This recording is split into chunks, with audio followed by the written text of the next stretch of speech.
el olor a desinfectante. Ese olor que se queda en tu nariz, que se filtra en tu ropa, que contaminan tus recuerdos de lo que debería ser un lugar de sanación, pero se siente como una tumba esperando por ti.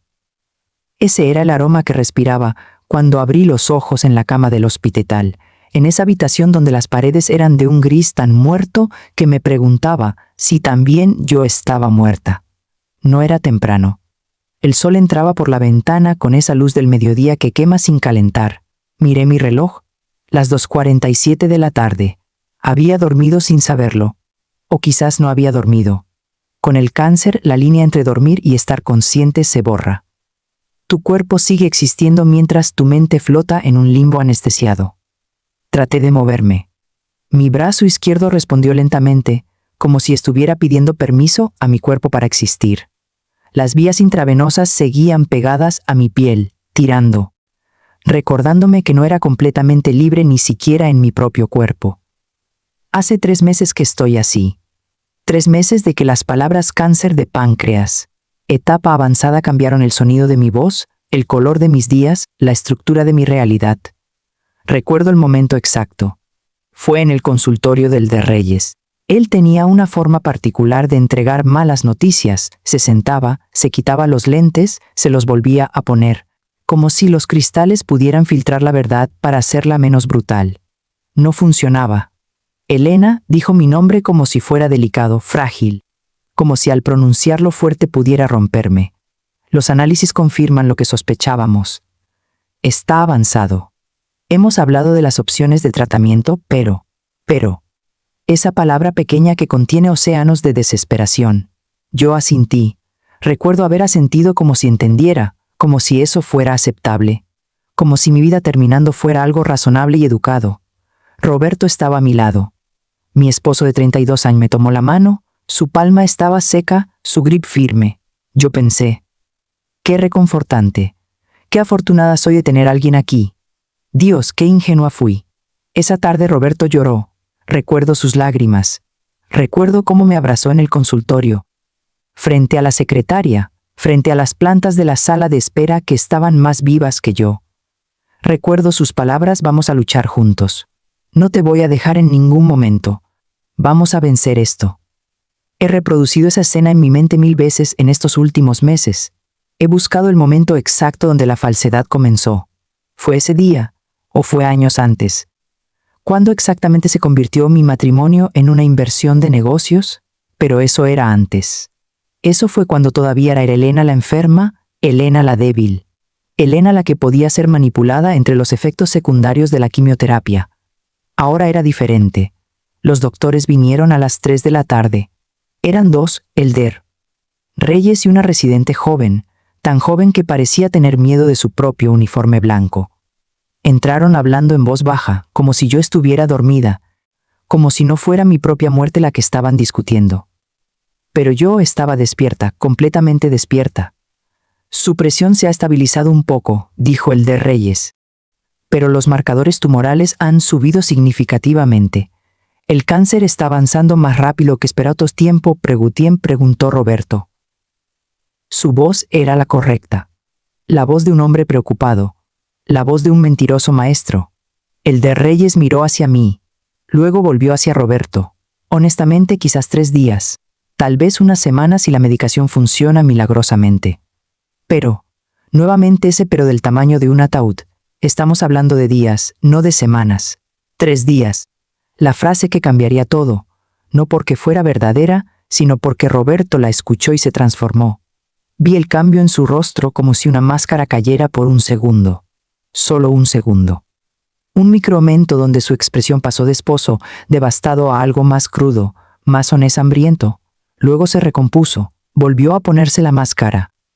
Tomó mi mano nuevamente. Elena, mi amor, vamos a estar juntos en esto. Mentira. Cuando los doctores se fueron, Roberto salió de la habitación diciendo que necesitaba tomar aire, que esto era demasiado. Yo entendía. O pensaba que entendía. Ahora sé que salió porque 3 días era el tiempo exacto que necesitaba en su mente. 3 días para que yo muriera. 3 días para que todo lo que era mío, todo lo que él había estado construyendo pacientemente durante más de 3 décadas, se convirtiera en legalmente suyo. Pasaron las horas. La enfermera de la tarde, una mujer mayor llamada Rosario, a quien siempre traté con respeto, entró para revisar mis signos vitales.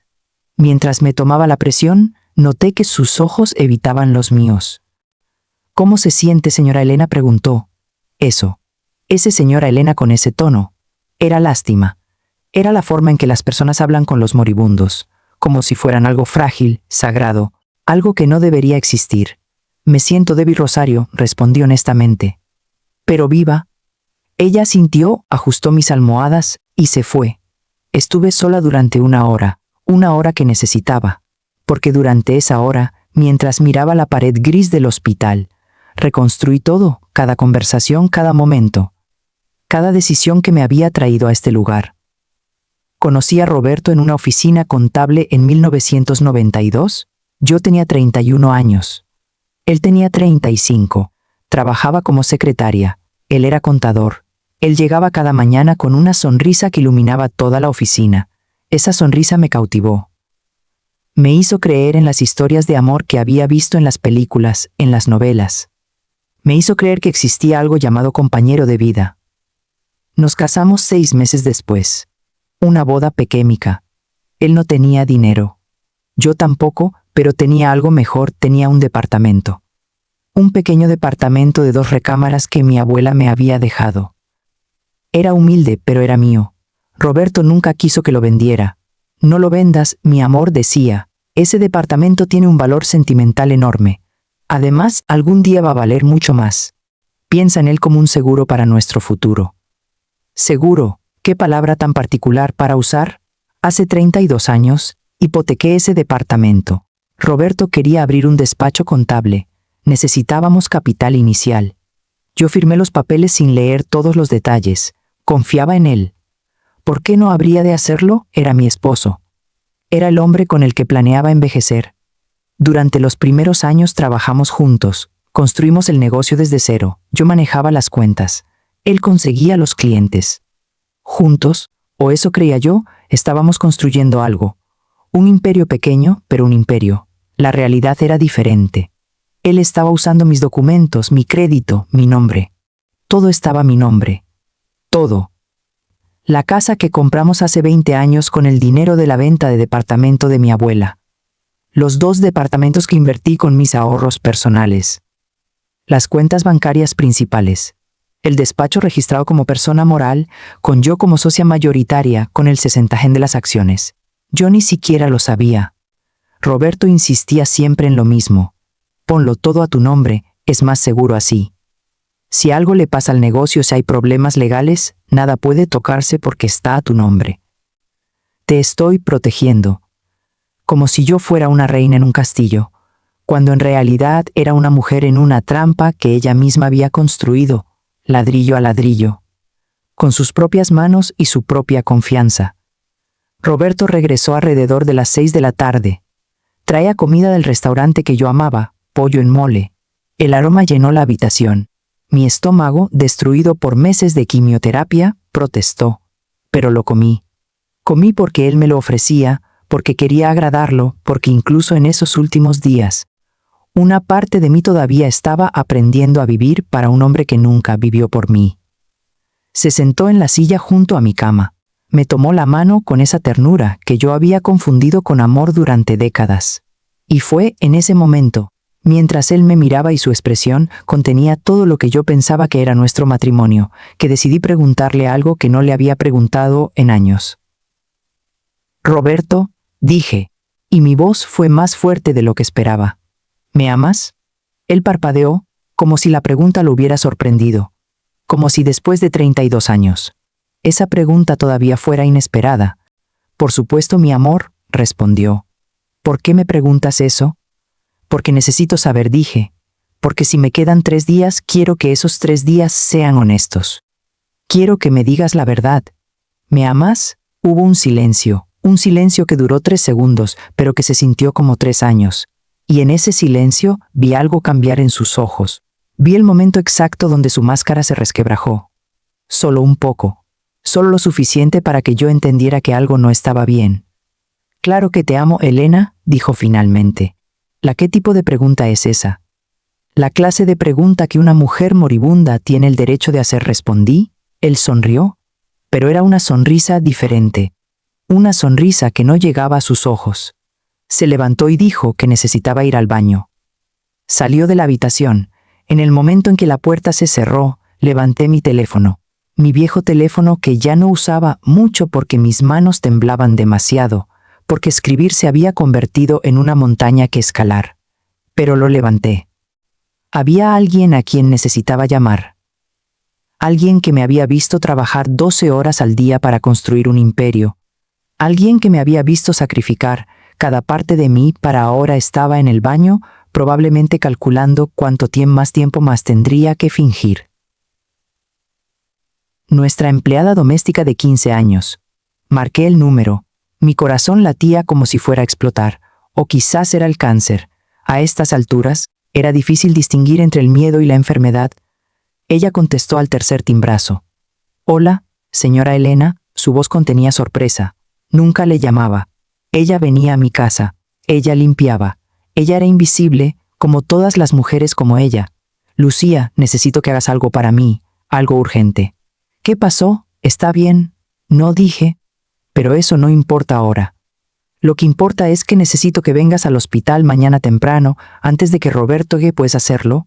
Hubo una pausa. ¿Es algo malo, señora Elena? Podría serlo, respondí. O podría ser la mejor decisión que cualquiera de nosotras tome en nuestras vidas. Ven mañana y lo sabrás. Lucía aceptó. Después de colgar, puse el teléfono de vuelta en la mesita. Roberto regresó 5 minutos después. Se sentó junto a mí nuevamente. Me preguntó si necesitaba algo. Le dije que solo lo quería a él. Que por favor se quedara. Esa noche, mientras Roberto dormía en el sillón junto a mi cama, yo permanecí despierta, completamente despierta, mirando al hombre que me había usado durante más de 3 décadas. Mirando al hombre que estaba esperando que yo muriera para robarme incluso mis últimos respiros. Y en la oscuridad de esa habitación de hospital, con el sonido del monitor cardíaco marcando los segundos de mi vida que se iban, hice una promesa. No iba a permitir que me robara esto. No iba a permitir que transformara mis últimos días en una victoria para él. Podría tener cáncer terminal. Podría tenerme 3 días. Pero esos 3 días serían míos. Y los usaría para algo que Roberto nunca esperaría. Esos 3 días voy a destruirlo. Y voy a estar consciente, voy a estar despierta. Voy a estar presente para cada segundo de su caída. Lucía llegó al hospital a las 7:15 de la mañana. Roberto se había ido a casa a las 6:30, como siempre, para ducharse y cambiarse. Dijo que regresaría en 2 horas. Teníamos exactamente 90 minutos. Ella entró con ese caminar tímido que las mujeres como ella han perfeccionado durante toda la vida. Un caminar que no ocupa espacio, que pide permiso simplemente por existir. Lucía había trabajado en mi casa durante 15 años. 15 años limpiando, cocinando, cuidando. 15 años siendo invisible. Pero ahora en esta habitación del hospital. Ella era exactamente lo que yo necesitaba. Me tomó la mano como si fuera frágil. No lo eran en este momento. Siéntate, le dije, señalando la silla donde Roberto había dormido. Y antes de que digas nada, necesito que sepas que lo que voy a contarte es la verdad. Toda la verdad. Sus ojos se agrandaron. Miedo. Pero algo más también. Una especie de curiosidad hambrienta. Le cometí nada. Le hablé de mis 32 años con Roberto. De cómo cada propiedad, cada cuenta bancaria, cada documento importante estaba a mi nombre. De cómo he abierto las manos en todo mientras yo cargaba con el riesgo legal de todo. Le conté sobre la conversación con los doctores. Le conté que Roberto salió de la habitación con una sonrisa de satisfacción cuando escuchó que me quedaban 3 días. Le escuché susurrando en el teléfono anoche, dije. Habló sobre tiempos, sobre papeles, sobre asegurarse de que todo estuviera en orden. Hablaba de mí como si fuera un negocio en vías de liquidación. Lucía escuchaba. Sus manos estaban cerradas en puños sobre su regazo. ¿Por qué me cuenta esto, señora Elena? Preguntó finalmente. Porque necesito que hagas algo para mí, algo que es importante, algo que podría cambiar tu vida. Ella tragó saliva. ¿Qué cosa? necesito que vayas a mi casa, a mi estudio personal. Tengo una caja fuerte pequeña en el closet, detrás del panel de madera que siempre le pedí a Roberto que arreglara pero nunca lo hizo. La combinación es 3729. Dentro hay documentos importantes. Necesito que me traigas todo lo que encuentres. Si el señor Roberto está en la casa, no va a estar. Le dije que se quedara aquí todo el día. Pero ve rápido, por favor. Tenemos poco tiempo. Lucía se levantó, su rostro mostraba conflicto. Estos eran el tipo de conflictos que experimentan las mujeres como ella. El conflicto entre hacer lo correcto y tener miedo de las consecuencias. Si hago esto, dijo lentamente, se me va a meter en problemas. No le respondí. Te va a sacar de todos los problemas que has tenido en tu vida. Algo en mi tono convenció. Se fue como una flecha. Durante los 35 minutos que estuvo fuera, no pude estar quieta. Mi cuerpo estaba destruido, pero mi mente corría a 1000 revoluciones por minuto. Repasaba cada detalle, cada documento, cada número de cuenta. 32 años de matrimonio guardaba secretos financieros que Roberto jamás esperaría que yo conociera. Lo que él no sabía es que yo manejé las cuentas durante años. Yo había visto cada transacción. Yo había notado sus inconsistencias. Y aunque traté de no pensar en ello durante décadas, mi mente las había almacenado. Como una computadora trabajando en segundo plano, mi instinto había estado archivando todo. Lucía regresó con una bolsa de tela discreta. Sus manos temblaban cuando la abrió sobre mi cama. Los documentos estaban ahí. Las escrituras de propiedad, los títulos de los departamentos, los estados de cuenta bancarios. El testamento que habíamos actualizado hace 5 años con el notario amigo de Roberto, donde todo quedaba para él automáticamente. Pero había algo más, algo que ni siquiera yo le había pedido que trajera, un sobre manila viejo, desgastado amarillento por el tiempo. Lo reconocí instantáneamente. Era el sobre que mi abuela me había dado hace 34 años. El día antes de morir, cuando tenía 29 años y estaba demasiado sumida en el duelo para entender lo que significaba. Mi abuela fue una mujer sabia. Ella no dijo mucho, solo me pidió que lo guardara. Que no lo perdiera, que algún día entendería por qué. ¿Qué es eso, señora Elena?, preguntó Lucía. Mis manos temblaban cuando abrí el sobre, no por la enfermedad, por la adrenalina, por algo que no podía nombrar. Dentro había documentos, papeles antiguos, una escritura de un terreno, tierra, susurré, leyendo, 5 hectáreas. Vendida a Margarita Flores Ramírez el 15 de junio de 1963. Mi abuela. Margarita Flores. Mi abuela había comprado tierra. Leí más. La ubicación estaba fuera de Guadalajara, en lo que entonces debía ser completamente nada. Leí el precio original, casi nada. Centavos comparados con lo que la tierra valdría después. Señora Elena, ¿qué significa esto?, preguntó Lucía. Respondí de inmediato. Estaba reconstruyendo. Estaba viendo cómo Guadalajara había crecido en los últimos 34 años. Cómo la ciudad se había expandido. Cómo las zonas que antes eran campo ahora eran centros comerciales, fraccionamientos residenciales, corporativos internacionales. ¿Tienes tu teléfono?, pregunté abruptamente. Lucía sacó un teléfono viejo, pero funcional. Le pasé la escritura y los detalles de la ubicación. Sus ojos se movían sobre la pantalla, buscando. Cuando levantó la vista, estaba pálida. Señora Elena, dijo lentamente, ese terreno está en el corazón de todo, en la mejor zona de Guadalajara. Está rodeado de... Sus ojos se movían sobre la pantalla. Centros comerciales, edificios corporativos, fraccionamientos de lujo. ¿Cuánto?, pregunté. Ella siguió buscando, comparando precios de los terrenos en la zona. Sus dedos se movían nerviosamente sobre la pantalla. Señora Elena, susurró, esto vale aproximadamente 80 millones de pesos. Quizás más, mucho más si encuentra el comprador correcto. El silencio que siguió fue absoluto. Era el silencio del universo reorganizándose.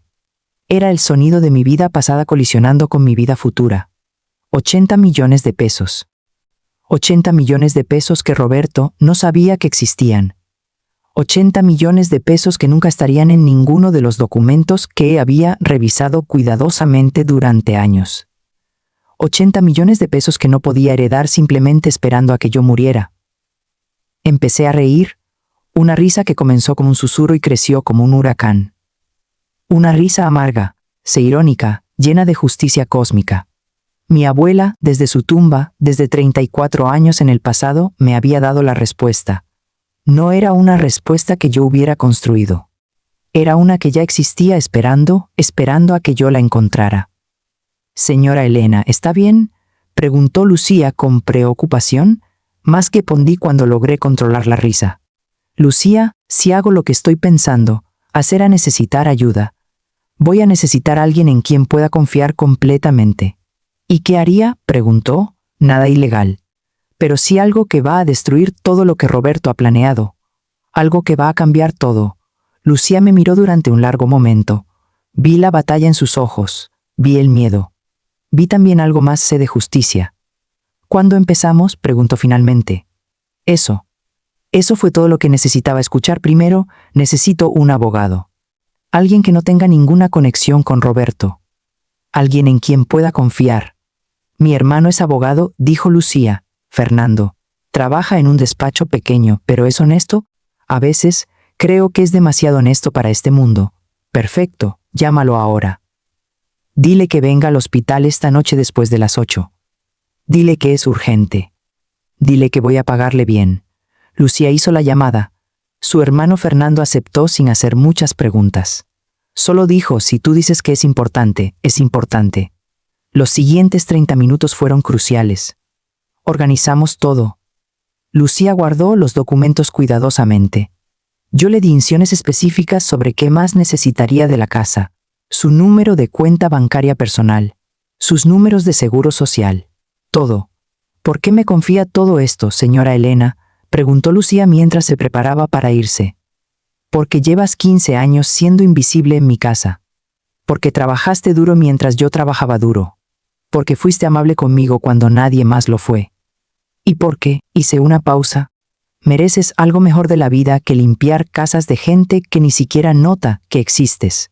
Lucía lloró como si alguien hubiera finalmente visto su humanidad. Después de que se fue, pasaron las horas. Roberto regresó a las 11 de la mañana. Traía jugo de naranja recién hecho. Se sentó y leyó las noticias como si no fuera un depredador esperando a su presa. Pero ahora yo lo veía claro. Ahora yo sabía exactamente quién era. Esa tarde, mientras él dormía en el sillón, busqué en mi mente cada conversación que habían tenido. Cada vez que él insistió en que todo estuviera a mi nombre. Cada vez que rechazó tener una cuenta conjunta. Cada vez que sugirió que actualizara mi testamento. Había sido un plan perfecto. Un plan de 32 años. Un plan que yo misma había ayudado a construir con mi inocencia, con mi confianza, con mi amor. Pero ahora tenía 80 millones de razones para destruirlo. Esa noche, Fernando llegó a las 8:30. Era un hombre delgado de aproximadamente 45 años, con lentes y esa apariencia de alguien que trabaja demasiado y gana poco. Pero sus ojos eran inteligentes en esto. Cuando le mostré la escritura del terreno, silbó bajito. «¿Cuánto vale esto?», pregunté sin rodeos. Él revisó cuidadosamente cada firma, cada sello, cada detalle legal.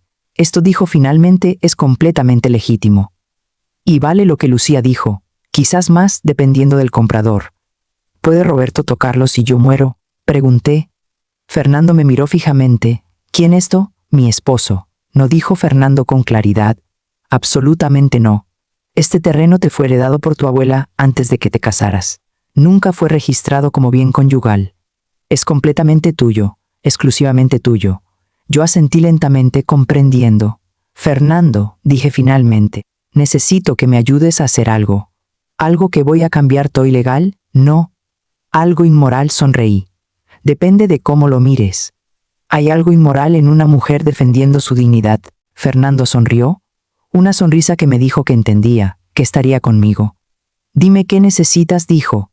Y durante las siguientes 2 horas, mientras Roberto dormía ignorante a metros de nosotros, comencé a destruir su imperio de ilusiones. No con rabia, no con violencia, sino con la precisión silenciosa de una mujer que finalmente había visto la verdad. Tenía 3 días. 3 días para asegurarme de que Roberto nunca volvería a engañar a otra mujer de la forma en que me había engañado a mí. 3 días para convertir su sueño en su pesadilla. Y para la primera vez en 32 años, no estaba asustada, estaba lista. Roberto dormía mientras Fernando y yo planeábamos. Él sugirió que esperáramos, que quizás era mejor solo dejar que todo sucediera después de mi muerte. No lo entendía. Quiero que lo vea venir, le dije. Quiero que sepa que perdió. Fernando asintió. Entendía. Pasamos la noche redactando un nuevo testamento, uno donde todo estaba claramente dividido. La casa para Lucía y mis sobrinos, los departamentos para una fundación de cáncer, el despacho dividido de manera que Roberto perdería el control que había construido durante 30 años. Y el terreno, cada hectárea, cada peso de ese terreno, iría a quien yo decidiera. A las 6 de la mañana, antes de que Roberto regresara, Fernando se fue a registrarlo. Pagó los servicios express. Costó dinero que él mismo pagó, pero dijo que no importaba, que esto era historia. La siguiente parte del plan dependía de Lucía.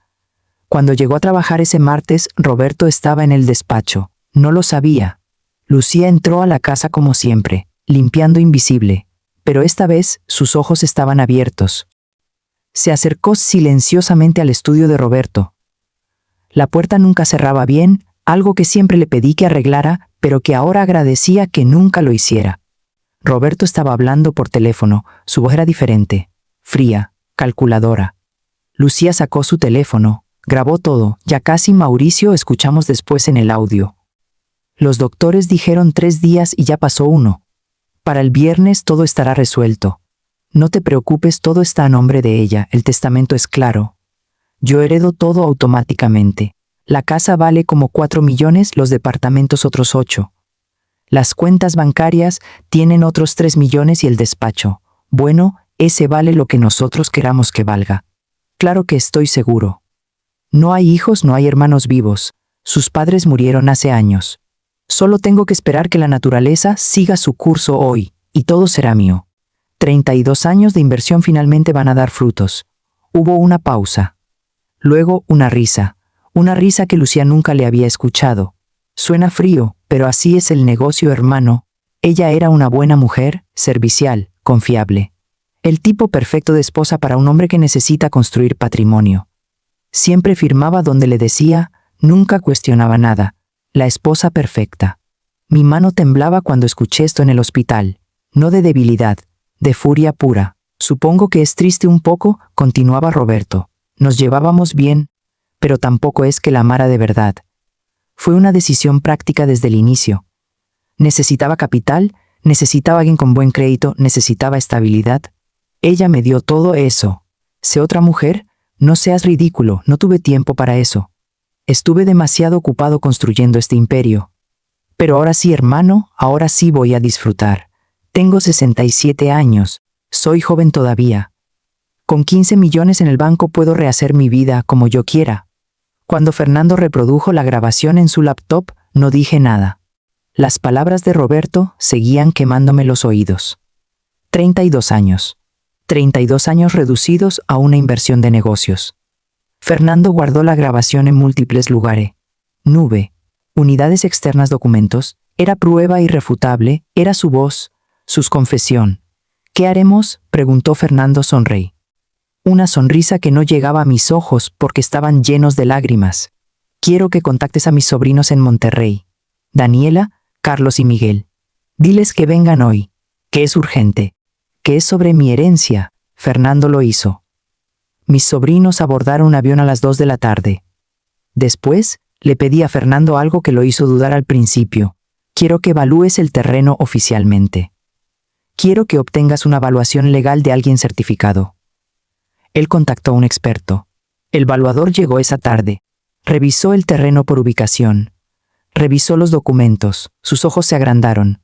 Esto, dijo, es uno de los terrenos más valiosos de Guadalajara. 85 millones de pesos, quizás más.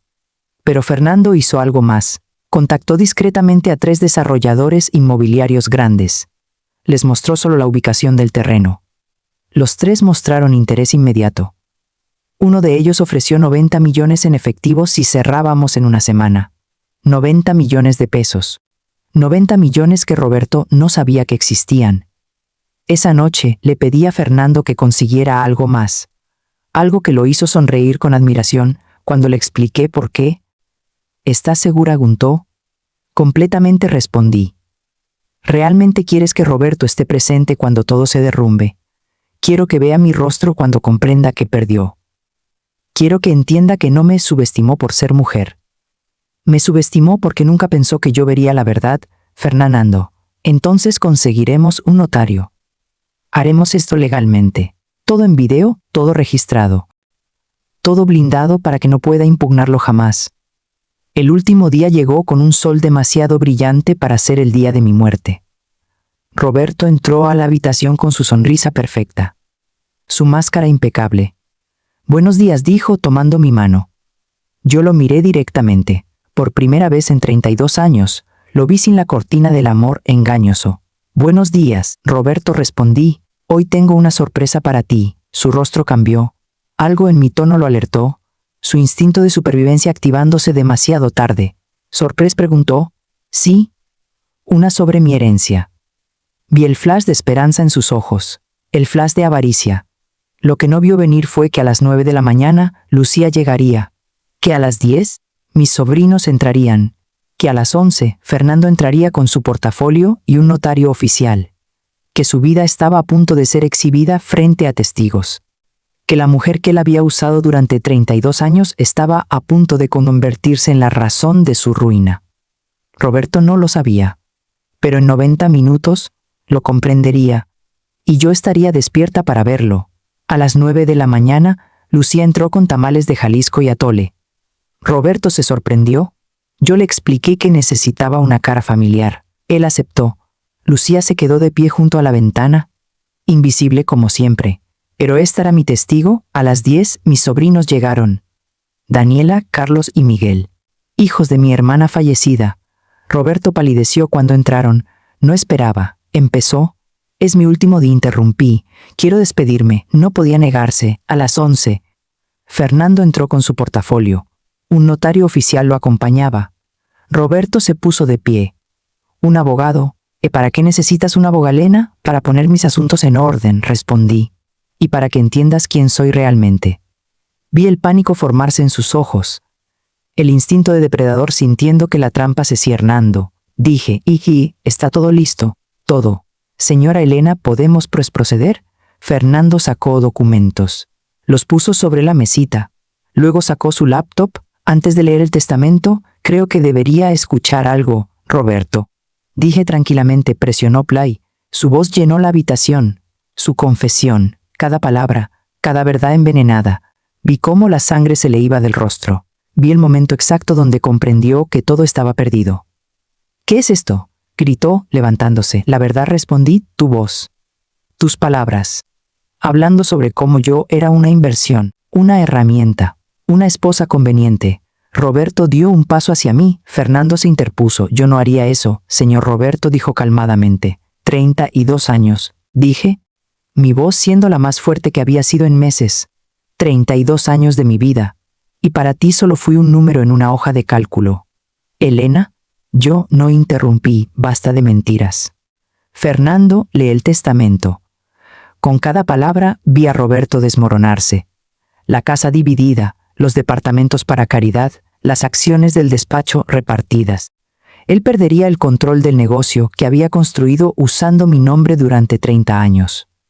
Adicionalmente, continuó Fernando, la señora Elena es propietaria única de un terreno de 5 hectáreas ubicado en el corazón de Guadalajara, valorado en aproximadamente 90 millones de pesos. Roberto se tambaleó. Literalmente tuvo que sostenerse de la pared. ¿Qué terreno?, susurró. Uno que heredé de mi abuela hace 34 años, respondí con calma. Antes de conocerte, antes de casarme contigo. Un terreno que nunca fue bien conyugal. Un terreno que vale 90 millones que tú nunca supiste que existían. Los ojos de Roberto se cerraron. ¿Entendía? Finalmente entendía la magnitud de su pérdida. El imperio que creía haber construido colapsaba en segundos. ¿Cuánto me queda?, preguntó, su voz apenas un susurro. Fernando revisó los papeles. Como cónyuge. Legalmente tiene derecho al 50% de los bienes conyugales. Eso es aproximadamente 6 millones de pesos, más su 40% del despacho, que ahora vale mucho menos gracias a su reputación. 6 millones. De los 100 millones que imaginaba, se quedaba con 6.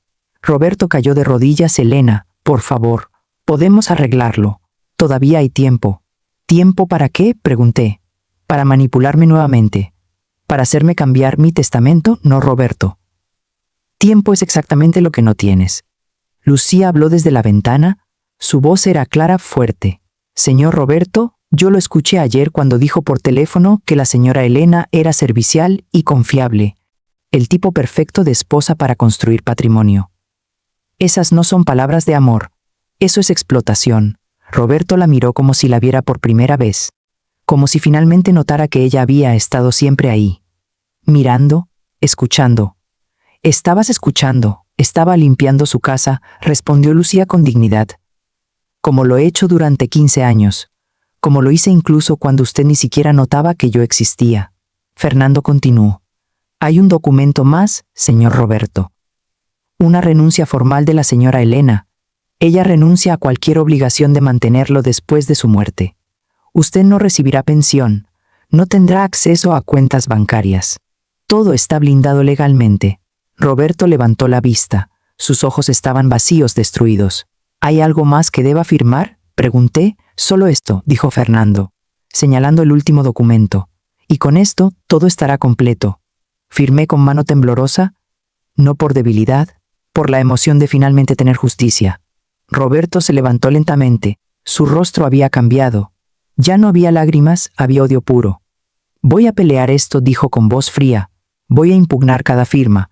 Voy a contratar a los mejores abogados». Fernando sonrió. «Adelante, señor Roberto. Gaste su tiempo y su dinero, todo está en orden. Fue revisado por 3 abogados diferentes. Tiene testigos presentes. Fue grabado en video para demostrar que la señora Elena está en pleno uso de sus facultades mentales. No tiene ninguna oportunidad de ganar». Roberto miró alrededor y no cámara que Fernando había colocado discretamente. «Togado. Me usaste», escupió las palabras. «Esperaste hasta el último momento para destruirme». «No, Roberto», respondí calmadamente. «Tú me usaste durante 32 años. Yo solo te un día para defenderme. Hay una gran diferencia». Agarró su chaqueta. Caminó hacia la puerta. Se detuvo con la mano en la manija. 32 años, Elena, desperdiciados. «Sí», le respondí. «Pero no voy a desperdiciar ni un día más». Él salió, cerró la puerta con fuerza. El silencio que siguió fue absoluto. Después, Lucía comenzó a aplaudir. Mis sobrinos se unieron. Fernando sonreía con orgullo. Yo solo respiraba. Respiraba con una libertad que no había sentido en décadas. Roberto se había ido, y con él 32 años de mentiras, pero yo seguía aquí. De Bienfeld, muriendo, pero victoriosa. Y eso era lo único que importaba.